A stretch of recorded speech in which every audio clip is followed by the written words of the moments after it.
Hi there, my name is Serene Kirpin. I'm a principal investigator along with Doctors Jennifer Walker and Astrid Gutman on our project, our CHILD-BRIGHT project titled Prenatal Opioid Exposure and Neonatal Abstinence Syndrome, a research project with Indigenous Peoples in Ontario First Nations. So our project has two arms, both a qualitative and a quantitative component that involves 13 First Nation communities. To give a bit of a project update, we are in the process of reviewing and vetting our qualitative findings with internal members of our Indigenous team and participants, and then also community stakeholders from each community. For the quantitative arm of the project, we're in the process of analyzing and interpreting data requested by the community. So, for example, prevalence of prenatal opioid exposure, or perhaps other maternal or infant characteristics seen as important to that community. This data has been gathered through ICES with particular support from the Indigenous portfolio. We're currently in the process of developing our first sets of reports for communities, and these include a braided report that brings together the qualitative and quantitative findings, and also technical reports with more detailed data. Moving forward, we are really excited to be returning these findings to communities.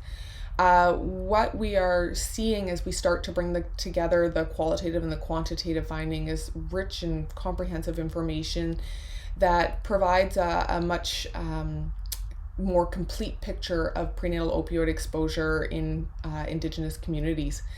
One benefit that we're seeing, so for an example, is that if we have one set of data that might be reporting difficult or perhaps negative outcomes, we couple that with community developed strategies to address those challenges, and also stories of resiliency and family strength where we've seen children and families impacted by prenatal opioid exposure or neonatal abstinence syndrome have really healthy and positive outcomes.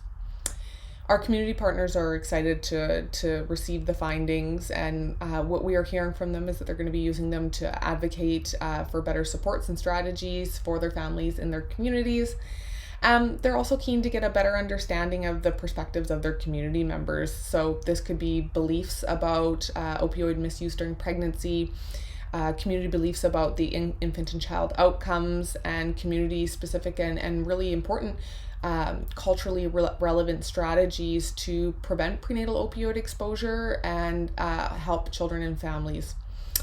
We are still in the early days of returning findings to our community partners, but we're excited about the potential for future collaborations as our community partners decide what steps they would like to take with their data. Thank you.